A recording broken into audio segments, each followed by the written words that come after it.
வாங்கி சாப்பிட்டவங்க இந்த பொருள்னால என்ன விளைவுகள் வந்துச்சு அதை ப்ரூவ் பண்ணணும். எவனாவது வாய்க்கு வந்து பேசுனதெல்லாம் நான் ஆதாரமா எடுக்க முடியாது.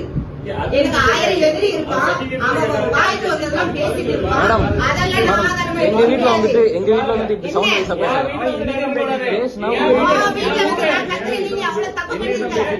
எங்க வீட்டுல வந்து பேசுறாங்க. என்ன பேசுறாங்க உட்காருங்க. என்ன பண்றீங்க? போன் பண்ணி சொல்றதுக்கு வைக்க முடியுமா? வீட்டுல வந்து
போங்க.